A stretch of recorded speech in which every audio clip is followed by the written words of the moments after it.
Good evening, I'm Hugh Downs. And I'm Barbara Walters, and this is 2020. From ABC News, around the world and into your home, the stories that touch your life. With Hugh Downs and Barbara Walters. This is 2020. It's a Pearl Harbor anniversary story you probably won't see anywhere else. The intriguing possibility that in launching a sneak attack, Japan did to us what we might well have done to them. Tonight you'll hear the details of a secret plan approved at the highest levels of the U.S. government. With the approach of the 50th anniversary of Pearl Harbor, America has been getting a refresher course on the attack. We're reminded that in the fall of 1941, relations between the U.S. and Japan had steadily deteriorated. But untold is that the United States itself was plotting a secret effort against the Japanese. And now, as Stone Phillips shows us, the old story has a new chapter. ニューヨークは日曜の午後、アメリカの国民の多くはフットボールの試合のラジオ中継を聞いていました。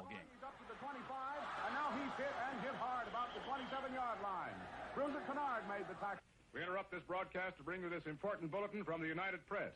Flash, Washington. The White House announces Japanese attack on Pearl Harbor. 全米を震撼させたニュースでした。Yesterday, December 7th, 1941, a date which will live in infamy. 真珠湾といえば多くのアメリカ人が全く無防備の状態を日本に奇襲された事実を思い浮かべます。今日疲れて何の抵抗もできなかった苦い思い出として残っています。しかし実はアメリカ側も密かに日本に先制攻撃を仕掛ける計画を進めていたことは一般の国民には知られていません。真珠湾攻撃に先立つこと5ヶ月、1941年7月21日に当時のルーズベルト大統領が承認した秘密計画です。I certainly didn't know that there were plans for strategic bombing of Japan before Pearl Harbor. Are historians generally familiar or aware I don't of think this? so. I've read, I've looked in some of the standard histories of this period, and I have not found any reference to this at all. So I think this is new. この書類は1970年一般公開が認められたものですが、以来ワシントンの国立公文書館に眠ったままでした。作戦は輪郭のはっきりしたもので、使用する飛行機や標的まで定めてあります。しかしアメリカ政府はこの計画に関しては一切沈黙を守りました。ルーズベルト大統領の補佐官を務めたカリ氏です。No one knew about the bombing plans. That was secret. All the supplies were secret. I mean, what we were sending was not a matter of public knowledge. 国民にとっては馴染みが深く、またアメリカ軍事誌の1ページを飾った義勇軍フライングタイガーの話から始めます。フライングタイガーはアメリカンボランティアグループの頭文字を取って AVG とも呼ばれ、勇猛果敢なパイロットの総集団でした。リーダーはクレア首脳として日本軍の侵略を食い止めるために中国に雇われた傭兵集団としても知られていました。Look, Captain Jim. Looky, wham, wham. Termites. 元フライングタイガーのチャーリー・モット氏です。The Japanese were the bad guys, no question about it. And your mission was to take them on? Yes, yes. 飛行隊の主要任務はビルマルートと呼ばれる中国唯一の物資補給路を防衛することでした。Certainly, order of priority was one, seize control of the air over China. Keep China in the war. スキップ・アデア氏はパイロットの募集を担当しました。When you were recruiting men for the American volunteer group that summer, 1941, what was the strategic goal of the operation? Well, to kill as many damn Japanese as we could. That's simple. しかしアデア氏が集めたパイロットたちは傭兵ではなく義勇軍でした。中国国旗の下で任務に就きましたが、作戦を練ったのも金を出したのもアメリカの政府でした。The U.S. government knew about this. Helped develop this plan. Not only knew about it, but they were 100% behind it. Where do you think the $50 million came from? The United States. It was secret. nobody was supposed to talk about it. We did a damn good job of keeping it secret. And the need for secrecy wasn't just for military reasons. Sending not just equipment, but soldiers to China would have been a violation of U.S. neutrality laws. Flying Tiger was against the U.S. law to fight for under another flag for another country.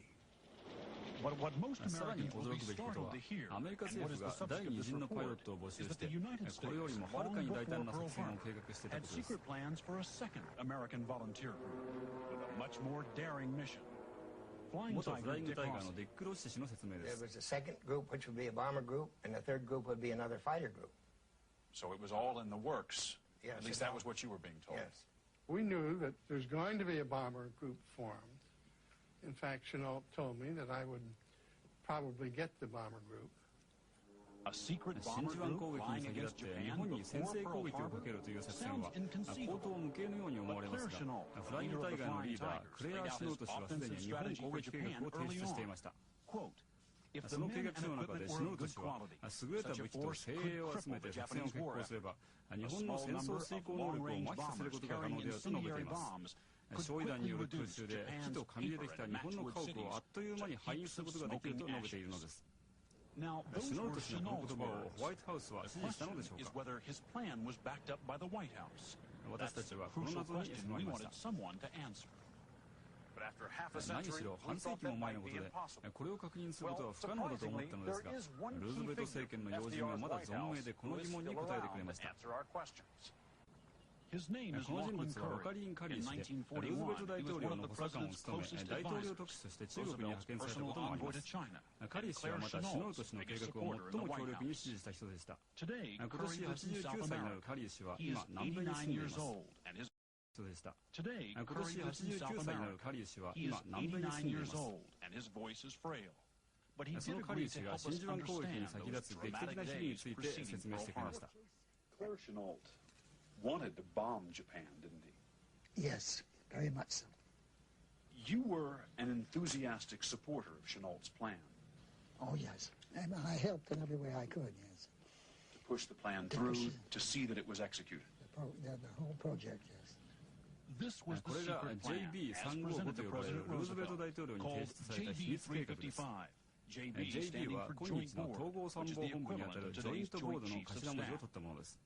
Discreetly labeled aircraft requirements of the Chinese government, it lists among the strategical objectives destruction of Japanese factories in order to cripple production of munitions and essential articles for maintenance of economic structure in Japan. The distances from Chinese air bases to target cities in Japan are clearly mapped out. Nagasaki, 730 miles from Fujian. Osaka, 1,060 miles from Manchao. Tokyo, 1,780 miles from Hangzhou. Was it workable? Were planes available that could do the job? An entry written by renowned General Hap Arnold says, the Lockheed Hudsons have ample range to perform missions against targets in Japan. Advanced bases are available in eastern China. It is 1,300 miles from these advanced bases to industrial Japan.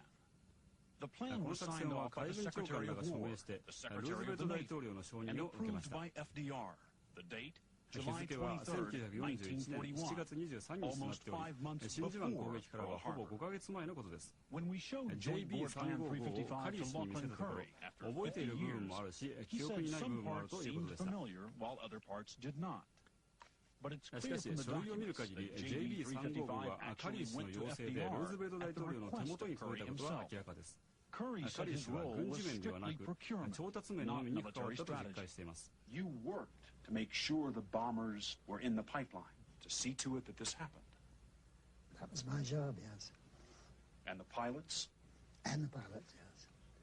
On July 22nd, 1941, you sent a secret cable to Chenault.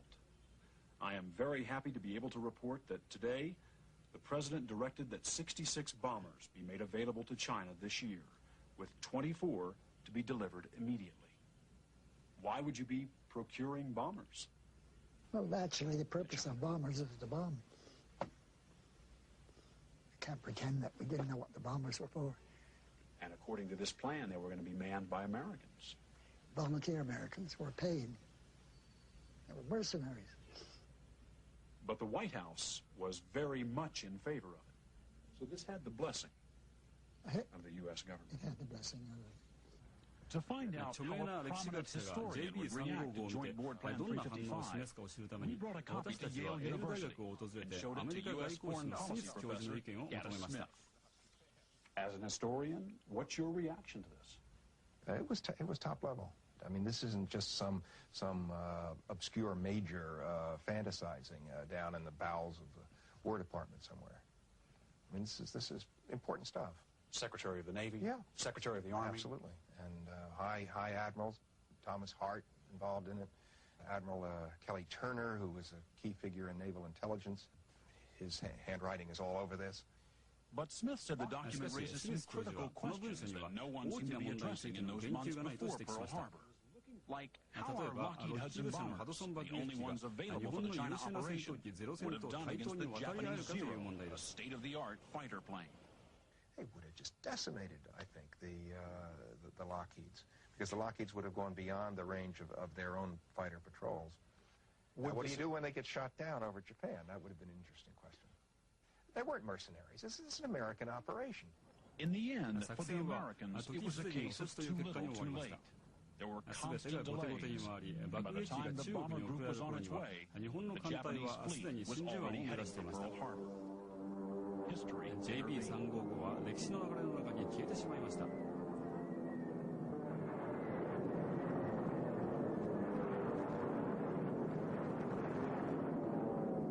Historians have speculated for decades about whether FDR was deliberately trying to bait and maneuver the Japanese into striking first, as a way to force America into a war he believed was inevitable, but much of the country wanted to avoid. JB355 may finally shed new light on that crucial moment that changed history. Do you think FDR was trying to provoke the Japanese? I have a firm conviction that he was. Rector came to that conclusion when a friend of his, an American ambassador named Bill Bullitt, told him a chilling story about a meeting he had with FDR in the late fall of 1941, just before Bullitt left on a trip to Indochina. These words were from Bullitt's own lips. He said, the president asked me, by the way, Bill, how are you going out to India or China? And he said, well, I'd planned to take Pan Am across the Pacific, Mr. President. And he said, President Roosevelt looked at me and said, Bill, if I were you, I'd go the other way, through the Middle East. I think there's going to be a war out there, and you just might not make it. How true he was. Amazing. Well, Stoner, it raises the question of what did FDR know that the country didn't know, and when did he know it? And when did he know it? It looks as if he knew we would be going to war long before Pearl Harbor. Barbara, on July 25th, 1941, 5 months before Pearl Harbor, we know that FDR signed a crippling oil embargo against the Japanese. We now know that just 2 days before that is when he signed this secret volunteer bombing operation against the Japanese. He knew war was inevitable, and he was willing to go on the offensive. Well, does this mean that the Japanese then bombed us at Pearl Harbor, you know, getting us before we got them? They knew about this? Well, they clearly knew about the American Volunteer Group, at least the first phase of it. There were Japanese surveillance flights that had spotted the pilots in China. There were Japanese radio broadcasts that talked about it. Did they know about the bombing operation? We don't know. But Pearl Harbor was probably not a tit for tat for this operation, because that operation had been in the planning for months as well. And here it is 50 years later, and we are still learning new things about that event. Thank you, Stone.